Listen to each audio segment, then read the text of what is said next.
ৰমেন হাজৰিকা চেনেলটোলৈ আপোনালোকক স্বাগতম জনালোঁ। মই আজি কাজিৰঙাত আছোঁ। ছাৰহঁতৰ কিবা মিটিং আছিল, কহৰাত আছোঁ এতিয়া বৰ্তমান। আপোনালোকক এটা বিশেষ কথা ক'বৰ কাৰণে মই ভিডিঅ'টো আনিছোঁ আপোনালোকলৈ। আপোনালোকে চাই থাকিব ৰমেন হাজৰিকা চেনেলটো, আৰু মোৰ চেনেলটো যদি আপোনালোকে ছাবস্ক্ৰাইব কৰে নাই, আপোনালোকে ছাবস্ক্ৰাইব কৰি দিব। চাই থাকক। কাটঅফৰ কথাই আপোনালোকে ভাবি আছে। এতিয়া আমাৰ ৰিজাল্ট দিবৰ সময় হ'ল, আপোনালোকে কাটঅফৰ কথা ভাবি লাভ নাই। যি হৈছে হৈছে আৰু মই ড্ৰাইভাৰ কনষ্টেবল কেইটাৰ কাৰণে কৈছোঁ, আপোনালোকে বহুত চিন্তা কৰি আছে। আপোনালোকে ইমান ভিডিঅ' বনাই দিছোঁ যে কাটঅফক লৈ, যে ইমান টেনশ্যন ল'ব লগা নাই, গোটেইখিনি ল'ৰাৰে আহিব বুলি কৈছোঁ। তথাপিও আপোনালোকে এইটোৱে মাথা মাৰি আছে, কাটঅফ কাটঅফ কাটঅফ, কেৱল কাটঅফ। কাটঅফৰ মাথা মাৰি কি লাভ আছে? আপোনালোকৰ গ্ৰুপতো কেৱল কাটঅফ কাটঅফ কাটঅফ। কিনো কাটঅফক লৈ কি মতলব কি? ট্ৰেইনিঙলৈ মাথা মাৰিব লাগে। ইয়াত ট্ৰেইনিঙত যোৱা মাথা মাৰিব লাগে। আৰু আপোনালোকক এটা ভাল কথা মই ক'ব বিচাৰিছোঁ যে আমাৰ ট্ৰেইনিং কিমান দিন হ'ব? আপোনালোকে ভাবি আছে আমাৰ ট্ৰেইনিং কিমান দিন হ'ব, ড্ৰাইভাৰ কনষ্টেবলৰ ট্ৰেইনিং কিমান দিন হ'ব? ড্ৰাইভাৰ কনষ্টেবলৰ ট্ৰেইনিং কিমান দিন হ'ব? আপোনালোকে ভাবি আছিল, বহুত কৈ আছে, মোক কমেণ্ট কৰিছিলোঁ ড্ৰাইভাৰ কনষ্টেবলৰ ট্ৰেইনিং কিমান দিন হ'ব। ড্ৰাইভাৰ কনষ্টেবলৰ ট্ৰেইনিং আমাৰ প্ৰথমতে AB UBৰ যিমান দিন ট্ৰেইনিং হয়, 11 মাহ ট্ৰেইনিং হয়। আমাৰ এই 11 মাহ ট্ৰেইনিং হ'ব ড্ৰাইভাৰ কনষ্টেবলৰ। তাৰপিছত আমাৰ এক্সট্ৰা ট্ৰেইনিং আছে যে DM ক্ৰছ। আমি যেতিয়া পাছিং পেৰেড আমি পাছ কৰিম, বা পাছিং পেৰেডৰ পিছত আমাৰ DM ক্ৰছ এটা হ'ব 4 মাহ। 4 মাহৰ কাৰণে আমি দেৰগাঁৱত DM ক্ৰছ কৰিব লাগিব। সেইটো আমাৰ বেছি হৈ যায়। আমাৰ টোটেল 15 মাহ। আমাৰ টোটেল ড্ৰাইভাৰ কনষ্টেবলৰ 15 মাহ ট্ৰেইনিং। ড্ৰাইভাৰ কনষ্টেবলৰ 15 মাহ ট্ৰেইনিং হ'ব। ABৰ কনষ্টেবল বা UB কনষ্টেবল 11 মাহ ট্ৰেইনিং হ'ব। কিন্তু আমি AB আৰু UB কনষ্টেবলৰ সমানে আমি প্ৰথমতে ট্ৰেইনিং কৰি ল'ব লাগিব। তাৰপিছত পাছিং আউটৰ পিছতহে আমাক DM ক্ৰছৰ কাৰণে পঠাব। দেৰগাঁৱত য'ত DM ক্ৰছ কৰা হয়, দেৰগাঁৱত আমাক পঠাব। টোটেল আমাৰ 15 মাহ ট্ৰেইনিং হ'ব। কিন্তু AB UBত মাত্ৰ 11 মাহে ট্ৰেইনিং হ'ব। আমাৰ ড্ৰাইভাৰ কনষ্টেবলত যিসকলে ভৰ্তি হ'ব গৈ আছা, তোমালোকে বেছিকৈ ট্ৰেইনিং কৰিব লাগিব। 15 মাহ ট্ৰেইনিং হ'ব আমাৰ। আৰু কিছুমানে কৈ আছে ড্ৰাইভাৰ কনষ্টেবলত 3 মাহ হ'ব নেকি ট্ৰেইনিং, 6 মাহ হ'ব নেকি? নহয়, ড্ৰাইভাৰ কনষ্টেবলত ট্ৰেইনিং বেছি হ'ব। AB UBতকৈ ড্ৰাইভাৰ কনষ্টেবলত ট্ৰেইনিং বেছি হ'ব। না কি কোৱা বন্ধু? কৈ দিয়া। ড্ৰাইভাৰ কনষ্টেবলৰ ট্ৰেইনিং ফাৰ্ষ্ট মানে 11 মাহ হ'ব, মানে 9 মাহ হ'ব।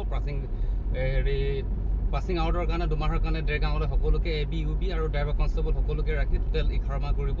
11 মাহ যেতিয়া পাছিং আউট কমপ্লিট হ'ব, কমপ্লিট হোৱাৰ পিছত এক্সট্ৰা মানে DM ক্ৰছৰ কাৰণে আকৌ আমি সকলোৱে মানে যিসকলে কোৱালিফাই হৈ আছে সেইসকলে মানে 4 মাহৰ কাৰণে DM ক্ৰছ কৰিবৰ কাৰণে দেৰগাঁৱলৈ আহিব লাগিব।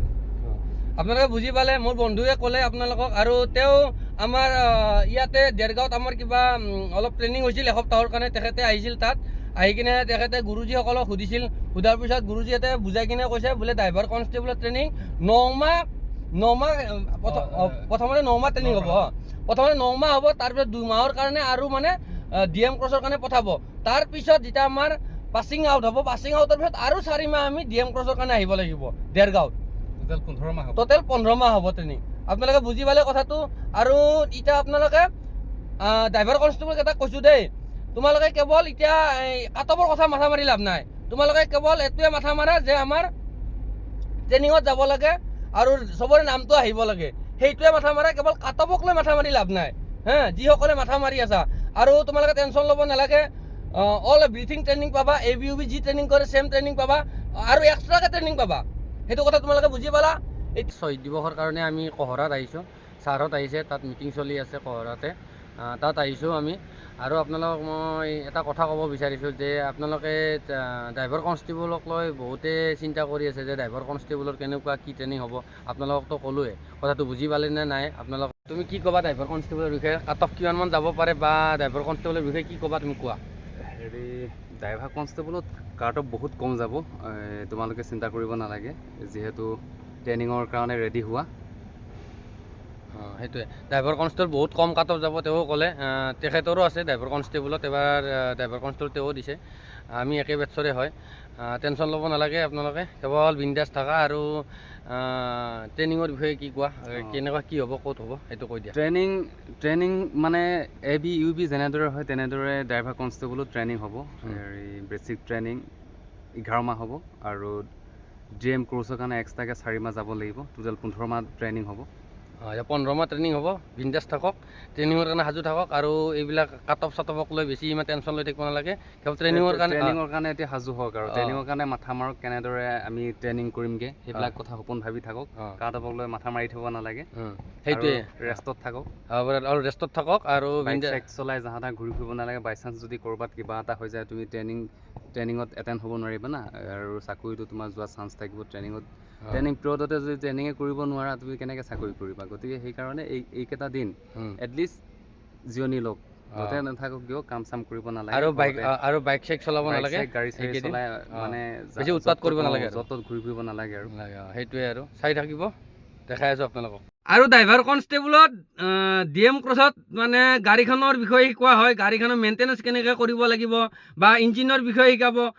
ধৰক আপোনালোকে মেকানিক আৰু শিকিব পাব, আৰু ড্ৰাইভাৰ কনষ্টেবল DM ক্ৰছত মেকানিকখিনি শিকাব। মেইন কেছ গাড়ীখন কেনেকৈ মেইনটেনেঞ্চ কৰিব লাগিব, আৰু গাড়ী চলালে কেনেকৈ গাড়ীৰ ল'টো শিকাব আপোনালোকক, ৰাস্তাত কি MVR ল'টো শিকাব, আপোনালোকে গাড়ী চলালে কি কৰিব লাগিব, ৰাস্তাত কি কৰিব নালাগে, ল'খিনি শিকাব আপোনালোকক। সেইকাৰণে 4 মাহ তাতে লাগিব। আপোনালোকে নিশ্চিন্ত থাকক, ড্ৰাইভাৰ কনষ্টেবল একদমেই জুই হৈ আছে, আপোনালোকে বিন্দাছ থাকক। আৰু আপোনালোকে নাভাবিব যে 2 মাহ 3 মাহ ট্ৰেইনিঙতে আমাৰ ড্ৰাইভাৰ কনষ্টেবল সমাপ্ত হ'ব, অসম্ভৱ। ড্ৰাইভাৰ কনষ্টেবলৰ ট্ৰেইনিং বেছিকৈ হ'ব, আপোনালোকে 15 মাহ ট্ৰেইনিং 15 মাহ ট্ৰেইনিং হ'বই। আপোনালোকে বিন্দাছ থাকক, আৰু মেকানিক শিকিব পাৰিব তাত মেকানিকে হৈ যাব পাৰিব তাত। 4 মাহ বোলে চলাব পাৰিবি, লগতে মেকানিক কোৰ্চটো শিকিব পাৰিবি কমপ্লিটলি। সেইটোৱে। আৰু আপোনাৰ পাছিং আউটটো আমাৰ দেৰগাঁৱত একেলগে হ'ব, ড্ৰাইভাৰ কনষ্টেবল ABUB চব একেলগে আমাৰ পাছিং আউটটো মানে দেৰগাঁৱতে হ'ব।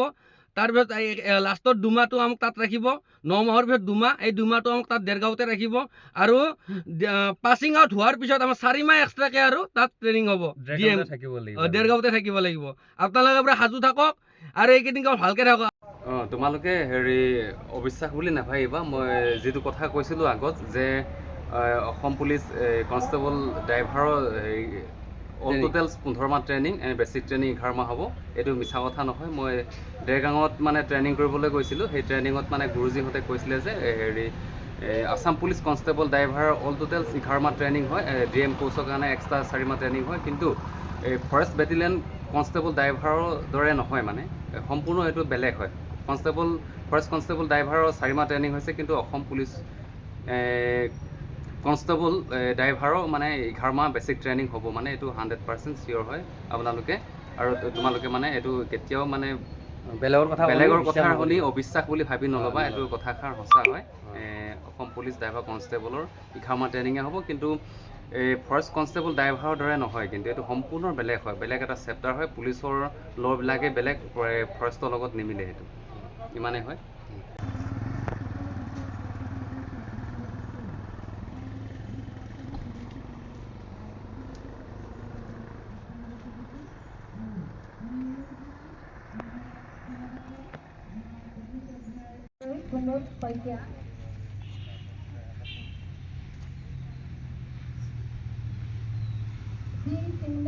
দীপেন বৰুৱা, সোমেশ্বৰ বৰা, লীলাধৰ গগৈ, নিলয় দাস, বাণেশ্বৰ শইকীয়া, ফ্ৰান্সিছ হৰো, অনিল ডেকা, থানেশ্বৰ দাস, গৌতম বৰুৱা, জয়কান্ত পেগু, গণেশ বাহাদুৰ নেৱাৰ, সুনিতা পেগু, জয়জিত বাহাদুৰ, কেশৱ কৰ্মকাৰ, দিলীপ বৰুৱা, অতুল গগৈ, লক্ষণ কৰ্মকাৰ, বিপুলৰ বৰা, মহেশ্বৰ হাজৰিকা, চুমধন পাটগিৰি, জুৱেল সিং তেৰণ, টিপুচৰণ চাহু, ৰূপজ্যোতি বৰা, মধুচন্দ্ৰ ডেকা, মফিজ আলী, অপূৰ্ব মমিন, বুবুল গগৈ।